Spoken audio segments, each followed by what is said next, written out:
budget smartphone line ထဲမှာ price to performance ကောင်းနဲ့တိတ်လေးဝင်ရောက်လာတဲ့ Redmi 10C global version လေးနဲ့မိတ်ဆက်ပေးချင်ပါတယ်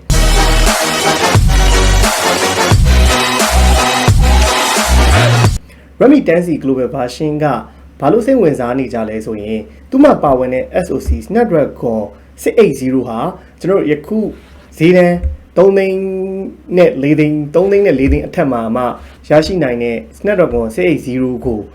ဒီ Redmi ရဲ့ထုံးစံတိုင်း P2P ကောင်းနဲ့2,900,000 ဝန်းကျင်နဲ့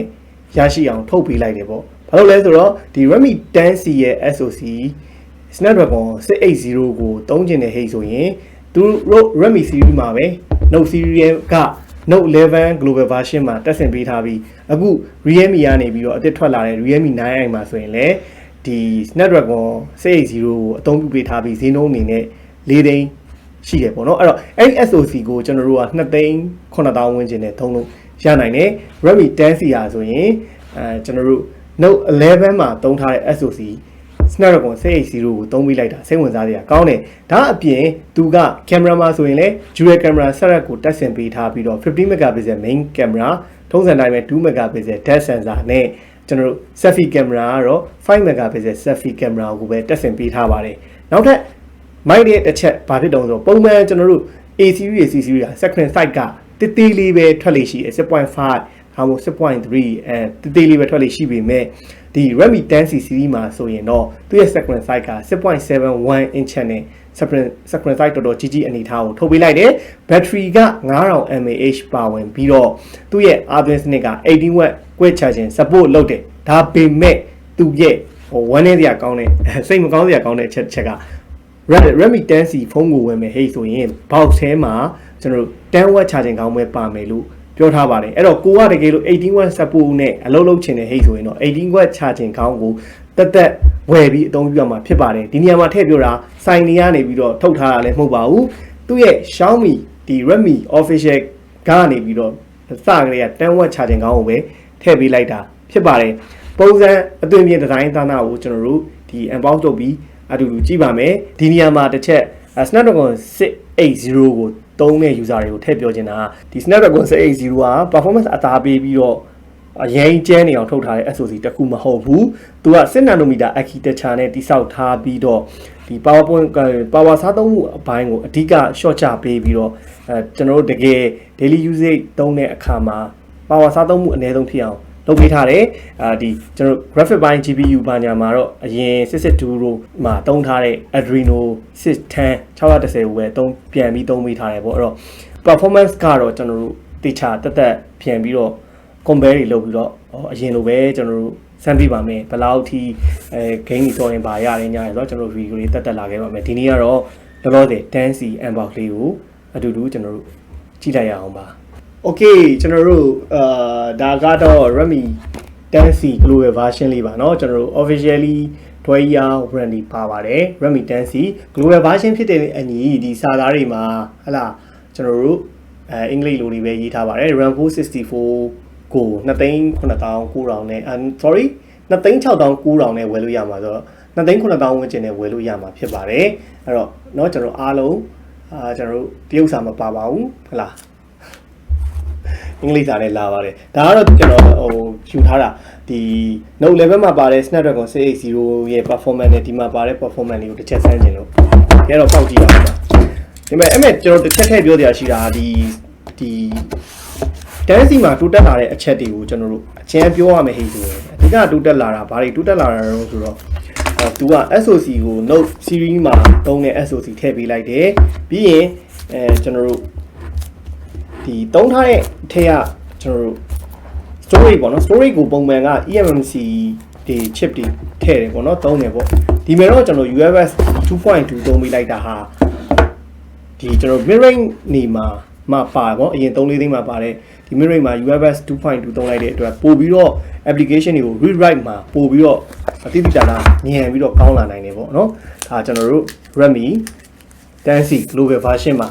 global version တွေရဲ့ထုံးစံတိုင်းဒီလို CE တစ်စိတ်လေးပါပါတယ် global version တွေကအမြဲတမ်းကျွန်တော်တို့ခဏမေးတယ်ပေါ့နော် global တော့ချိန်ထားလား global လားဆို global လုံးတွေကဒီလို CE တစ်စိတ်လေးပါပါတယ်ကဲ ကဲကျွန်တော်တို့ဒါကတော့ gray ပေါ့နော်အယောင်2ရောင်ထွက်တယ်ရဝင်3ရောင်ထွက်တာဒါပေမဲ့ဗမာပြည်မှာလောလောဆယ်ဝယ်လို့ရတဲ့အယောင်ကsorry အစိမ်းနဲ့ဒီအယောင်လေးပဲဝယ်လို့ရပါအောင်လို့ပေါ့နော် battery ကတော့ 9000mAh အဲ့တော့တစ်ချက်ကြည့်လိုက် Snapdragon 680ဆိုတော့အားလုံးသိတဲ့အတိုင်းကျွန်တော်တို့ Note 11 global version မှာပါတဲ့ SoC သုံးထားတယ်50 megapixel high resolution ရမယ်နောက် 6.7 inch display ရှိမယ် 9000mAh battery မိုက်သွားတာဗာမိုက်သွားလဲဆိုတော့သူ့ရဲ့ဒီပေါ့နော်9000mAh battery ကတိတ်ပြီးတော့ထူတယ်လို့မထင်ရဘူးပြီးတော့ camera band ကအရင်ကြီးမထွက်ပါဘူးเนาะ camera band ကမဆူစလောက်လေးပဲထွက်တယ်ပြီးရင်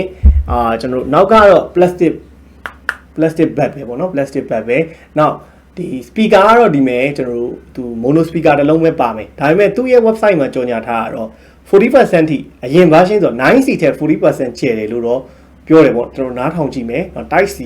ပေါ်ပါမယ်ပြီးရင်အပေါ်မှာတော့ကျွန်တော်တို့ဒီ 3.5mm audio jack ပေါ်ပါမယ် SIM tray ဒီမှာပါမယ်ပေါ့နော်ဒါ SIM card ပေါ့နော်သူ့ရဲ့ design ဒါနာလေးပါတစ်ချက်ကြည့်ပါနော်ကျွန်တော်တို့ fingerprint ကြီးကဒီမှာအပေါ်မှာအရင်ရောက်လုံးနေနော် fingerprint ပါတာကြီးကဒီမှာနော် fingerprint ကြီးကဒီထိသွားပြီးတော့နော်အောက်ကနေတော့ဆိုတော့ phone site ကြီးမှာ fingerprint ထားတဲ့နေရာကြီးကတော့နည်းနည်းဆိုးသလိုပဲတော့ဒါပေမဲ့ fingerprint ပေါ့နော် fingerprint ဟိုအပေါ်တအားရောက်လုံးနေပေါ့ camera ကတော့ကျွန်တော်နှလုံးပဲပါပါမယ်ဒီဘက်ကဘာမှမပါဘူးဟောင်းလောင်းပေါက်ကြည့်ပါဒါကတော့ကျွန်တော် Redmi 10C global version လေးရဲ့ design မှာ power ဖွင့်ကြည့်အောင်ပေါ့နော်သူကဒီမှာလည်းရေးပေးထားတယ်နော်သူ UFS memory သုံးထားတာအဲ UFS storage သုံးထားတဲ့အတွက်ကဘာကောင်းတာလဲဆိုတော့ကျွန်တော်တို့ခုနကပြောရပေါ့နော် UFS memory သုံးထားတဲ့အတွက်ကျွန်တော်တို့ကဒီ data တွေကိုဟို writer မှာပုံမှန် eMMC ဖုန်းတွေထပ်ပို့ပြီးတော့မြန်တာပေါ့နော် chip ထက်ဒီကတော့ဘာဒီလုံးကြည့်အောင်ဟောတမပါတဲ့အချက်ကတော့ဘာလို့ဆို silicon မပါပါဘူးအဲ့တော့ဒါ user guide တွေ warranty card တွေပါပါမယ်เนาะဒါ user guide warranty card ဒါကတော့မလိုပါဘူးအဲ့တော့ 10C ဝယ်မယ်ဟိတ်ဆိုတော့လောလောဆယ် plain ကန်ရမှာเนาะ camera ဘက်ကြီးကဗျာဒီမဲ့3ချိုးတဝက်နီးပါးလောက်သွားပြီးတော့သွားတယ်เนาะ design မှာ camera ကြီးကနှလုံးထဲပါပြီးတော့ back နေရာကြီးကိုအကြီးယူထားလိုက်တာเนาะအဲ့ဒါကြီးကတော့ဆိုးတယ်ပြထားပါပြီးရင်သူက 1GB ထိရတယ်လို့တော့ပြောတယ်เนาะသူရဲ့ site မှာဒီ memory extension site လို့ရတဲ့ဟာကျွန်တော်ဒီမဲ့ sync card နှစ်ကတ် memory card site လို့ရပါတယ်နောက်တစ်ချက်ကောင်းတဲ့ချက်က MI 13တခါလေးသုံးရမှာပါဒီမှာတစ်ချက်ကြီးက screen size က 7.71 ဒါပေမဲ့လေဟို budget ဖုန်းတွေထုံးစံတိုင်းအောက်ကချင်းကြီးကအထူကြီးပေါ့နော်ဒီချင်းကြီးကအထူကြီးနောက်ဘေးကຢာတွေကနည်းနည်းထူတယ်လို့ခံစားရတယ်ကျွန်တော်တို့ချင်းထူတယ်နောက် type C ကျိုးပါပါမယ်ပြီးရင်အဲ့တော့ခေါင်းကိုပြချင်တာခေါင်း instant watt အဲ့တော့ခြေကွဲနေပြီဆိုလို့တချို့ရန်တွေ့ရလေဟို9 Redmi 9တော့ရတယ်အဲ့လိုပဲဗျဟို Redmi 9ဝယ်တဲ့ customer တွေဆိုသိတယ်သူတို့ဘူးထဲမှာ10 watt charging ကောင်းမှထည့်ပေးလိုက်တာဖုန်းကြီးက18 watt ဆက်ပို့ပေးပြီးတော့เนาะကျွန်တော်တို့ဒီမှာကျွန်တော်တို့10 watt charging ကောင်းပဲပါပါတယ်အဲ့တော့ဘယ်ဆိုင်သမားမှထုတ်ထားရလဲမဟုတ်ပါဘူးအဲ့ဒီ Xiaomi ကကိုကျွန်တော်တို့ညစ်ပြီးတော့10 watt ပဲထည့်ပေးလိုက်တာပါညစ်ပြီးတော့မဟုတ်ဘူးเนาะသူ budget spec တွေရော hardware spec တွေရောကောင်းကောင်းထည့်ပေးလိုက်တယ်ဒါပေမဲ့အဲ့ဟိုဟာလေးဆိုအဲ့တော့တကယ်လို့ကိုမအများကိုက 10C ကိုဝယ်မယ်ဟိဆိုရင်ဖုံးပါမယ်အပင်ကျိုးအသင်းကောင်းပါမယ်စင်ထွေးပြင်ပါမယ်ဒါပဲပါပါမယ်ကာဗာမပါပါဘူးเนาะတခါလဲကျွန်တော်ပြောတာပေါ့เนาะဒီကတော့သွားလိုက်အောင်ဆက်ပြီးတော့ကျွန်တော်Google service ဘာညာစိတ်ဆင်းရဲစရာမရှိပါတခါလဲ Google service အားလုံးကပါပြီးသားပါ global version ဖြစ်သွားတဲ့အတွက်ကင်မရာတွေကိုကျွန်တော်တို့ဝင်ကြည့်မယ်ဆိုတော့ဒီဘက်မှာပြတယ်เนาะကင်မရာထဲမှာဝင်ကြည့်မယ်ဆိုတော့ Pro Move ရမယ်နောက် video ဘယ်လောက်ကျွန်တော်တို့ဟာနေရအောင်ကြည့်အောင်ကျွန်တော် video ကတော့ကျွန်တော်ဒီ budget ဖုန်းတွေထုံးစံတိုင်းပဲ Full HD 30 frame per second ရမယ်နောက် movie frame ဒါကတော့ကြိုက်တာပေါ့နော်ကြိုက်တာကျွန်တော်တို့ဆော့လို့ရမယ်ပေါ့နော်ပြီးရင်ကျွန်တော်တို့ photo ကတော့ပုံမှန်ကဗျာကျွန်တော်တို့50 megapixel လို့သာပြောတာတကယ်ကသူက pixel volume နဲ့ပြန်ပေါ့နော် 12.25 လောက်ပဲပါတာပေါ့နော်12 megapixel 12.25 megapixel ပါတာပေါ့ဒါသူ့ရဲ့ဒါ main camera ကိုကျွန်တော်တို့တိုင်းဆန်းရိုက်မယ်ပေါ့နော် main camera ဒါလေးကောင်းတယ်မကောင်းဘူးဆိုတာလည်းပေါ့နော်အဓိကကျွန်တော်တို့ဒီ camera ရဲ့သုံးရတဲ့ feature လေးတွေတစ်ချက်စမ်းပေးတာပါ HDR ဒီ HDR backlight နဲ့ရိုက်လို့မရသေးဘူးเนาะအဲ့ဒါ techno တို့ဘာတို့ကဒီက HDR backlight ရိုက်လို့ရတယ်ဟဲ့လားဒီလောက်နေတဲ့ဆိုအဲ့50 megapixel ပါ HDR backlight တော့မရသေးပါဘူးเนาะဒါသူ့ရဲ့ portrait mode ပါ portrait mode ကိုကျွန်တော်ကိုယ်ရိုက်ပြီးစမ်းလိုက်မယ်အဲ့တော့ဘယ်လိုနေတော့portrait mode ကသူအနာသားတွေကတော့ဒီမြင်နေတိုင်းသူဝါးရာကြီးက ပြန်ပြီးတော့ဟိုလိုမျိုးကြီးဝါးတဲ့ဟာကြီးကတော်တော်တိတ်ပြီးတော့ကင်မရာအရင်မကောင်းဘူးဗျ portrait မှုမှာတော့အရင်ဟိုဒီမှာပဲရိုက်လို့လာဆို portrait မှုကတော့အရင်ဒီအနာသားလေးမှာဝါးတာကဒီစပင်လေးတွေလူသားရောင်လေးကိုပါသွားတယ်ပေါ့နော်ပြန်ပြီးတော့ဒီမှာပြင်လို့ရတဲ့ feature လေးတော့ပါတယ်ဘလောက်ပေါ့နော်ဘလောက်ကိုကျွန်တော်တို့နည်းများတော့ပြန် short လို့ရတယ်ဒါပေမဲ့တခါတည်းဟိုဟာဖြစ်တဲ့ဟိတ်ဆိုရင်တော့ပိုကောင်းတာပေါ့နော်အဲ့တော့ကျွန်တော်တို့အနေနဲ့ portrait မှုရိုက်တဲ့အခါမှာတော့သူ့ရဲ့အနာသားလေးဒီ blur လေးတွေကနည်းနည်းလေးလိုအပ်ချက်ရှိရလို့ထင်တယ် software update လုပ်တဲ့အခါမှာတော့ဒီထက် portrait မှုကိုပိုကောင်းရိုက်လို့ရနိုင်မယ်လို့ထင်တယ်ဒါကကျွန်တော်15 megapixel ကိုစမ်းရိုက်ကြည့်ရပုံမှာလားတို့ဟလားကားရဲ့တစ်ချက်လေးတွေเนาะဒါကျွန်တော်တို့15 megapixel ဆိုတဲ့အညီpixel တွေဒီတီကတော့တော်တော်ရပါတယ်เนาะဒီတီရိုက်ချင်တော့15 megapixel လေးနဲ့ရိုက်ပါအဲ့တော့အဲ့ဒါမိုက်တယ်เนาะဒါကျွန်တော်တို့သူ့ရဲ့ selfie camera 5 megapixel ပဲပါတယ် selfie camera တော့ဒါတော့ကျွန်တော်တို့ဒီဓာတ်ပုံလေးတွေအကျဉ်းရိုက်ခဲ့တာပါဒါကျွန်တော်တို့ဒါဒီဘက်မှာမြင်တာကျွန်တော်ဒါ selfie နဲ့ရိုက်ထားတဲ့ပုံတွေပါဒါကကျွန်တော်15 megapixel နဲ့ရိုက်ထားတဲ့ပုံပါဒါเนาะဒါကတော့ကျွန်တော် portrait တွေကတော့ရှေ့မှာပြောတဲ့အတိုင်းပဲဒီဘေးကအနာလေးတွေ blur ဖြစ်တာလေးတွေမှာ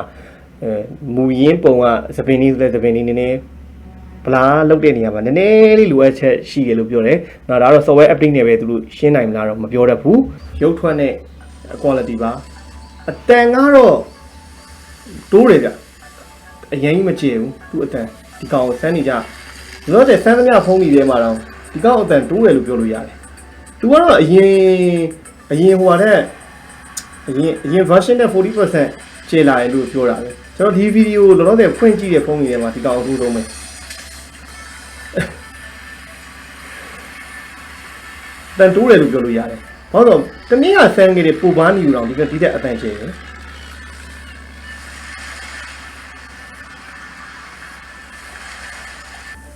။တစ်ချက်ရှိတာဒီကောင် sunlight အနေထားမှာကျွန်တော်တို့သုံးတဲ့အချိန်မှာမှိန်နိုင်တယ်။သူ့ရဲ့ brightness ကအရင်အလင်းကြီးမစူးပေါ့နော်။ display ကတော့ကြီးတာမှန်တယ် brightness နည်းနည်းနေတယ်။နောက် speaker ကတော့နောက်ထပ်ကျွန်တော်တို့တစ်ခုဖွင့်ကြည့်အောင်မယ်ဟုတ်တယ် speaker ကျွန်တော်ပြောသလိုပဲအရင်ကြီးချင်း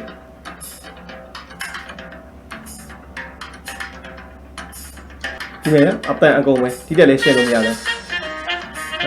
ဟောကျွန်တော် speaker နည်းနည်းတိုးချင်တဲ့ဘက်ကိုပါတယ်အရင်တိုးပြီးမှ speaker နည်းနည်းတိုးတဲ့ဘက်ကိုပါတယ်ဖုန်းတစ်လုံးဖြစ်ပါတယ်ဒါဆိုရင်ကျွန်တော်တို့ကိုပါတဲ့ဟာတော်တော်များများအားလုံးဆန်းပြီးပြီပေါ့နော်ကောရကော်တာကတော့ပါတယ်ဟိတ်ဆိုလေဘာဖြစ်မလဲဆိုတော့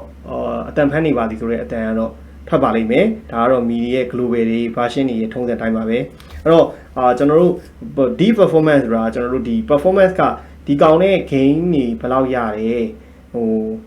ဘယ်လောက် power စားရဲဆိုတာတော့ကျွန်တော်တို့ဟိုဒီနေ့ညမှာကျွန်တော်တို့စမ်းပြီးပါတော့အပူဘယ်လောက်တက်တော့ game မှာ graphic setting တွေဘယ်လောက်ရတော့ကျွန်တော်တက် video လေးလုပ်ပေးပါမယ်ထပ်ပြီးတော့ရှင်းနေမျိုးလို့ပေါ့နော်Redmi 10C လေးရဲ့အနည်းချုပ်အနေနဲ့ကတော့ Snapdragon 680ကိုဈေးအသက်သာဆုံးနဲ့အသုံးပြုနိုင်မဲ့ဖုန်းတစ်လုံးဖြစ်တယ်ဒီ battery 5000 mAh ဆိုတာကျွန်တော်တို့ budget ဖုန်းတွေမှာပါလိပါတာရှိတဲ့ battery ဆိုပေမဲ့သူ့ရဲ့ဒီ6 nanometer SoC ကိုသုံးထားတဲ့အတွက်ကတော့ပုံမှန်ထက်ပိုပြီးတော့ battery ပိုခံမဲ့ဖုန်းတစ်လုံးဖြစ်တယ်ပြီးရင်ကျွန်တော်18 watt quick charging support ပေးပြီးတော့10 watt အားသွင်းကောင်းမဲ့ပါတဲ့ဖုန်းဖြစ်တယ်ကင်မရာကတော့15 megapixel ပါဝင်နေဆိုပေမဲ့ကျွန်တော်ကင်မရာဒီ unbox လုပ်ပြီးခဏစမ်းကြည့်တော့သူ့ရဲ့ဓာတ်ပုံရိုက်တဲ့အချိန်မှာ portrait မှုတွေတွေကဘေးအနားသားတွေဟာမပြတ်ဘူးပေါ့နော်ဟိုပြတ်မသွားဘူးသူ့ရဲ့ software optimization ထက်လာဖို့လိုသေးတယ်ထင်တယ် MIUI 30ချောင်းလည်းဖြစ်ကောင်းဖြစ်နိုင်တယ်ကင်မရာအတွက်ကတော့အရင်အားမပေးဘူးပြီးရင်ကျွန်တော်သူ့ရဲ့ဒီ Snapdragon 680ရဲ့ရတဲ့ကျွန်တော်တို့ဒီ gaming တွေမှာရတဲ့ frame rate တွေ graphic တွေတော့ကျွန်တော်မဆန်းရသေးဘူးပေါ့တက်အဲ့ဒါကျွန်တော်တို့ဒီ Note 11 4G ရောဒီကောင်ရောအတူတူကျွန်တော်တို့ဘာလောက် frame rate တွေရတယ်နောက် benchmark ကဘယ်လောက်ရတော့ကျွန်တော်တို့စမ်းတဲ့ video တက်တော့လာပါမယ်ဈေးချိုနဲ့ Snapdragon 680ကိုညီးစမ်းပြီးတော့သုံးချင်တဲ့ဟိတ်ဆိုရင်တော့ Redmi 10C လေးကတော့စမ်းတက်ပြီးသုံးယူတဲ့ဖုန်းတစ်လုံးလို့ပြောရင်းနဲ့ဒီနေ့ unboxing ကိုဒီမှာအဆုံးသတ်ပါမယ်အားလုံး stay safe stay strong ပါ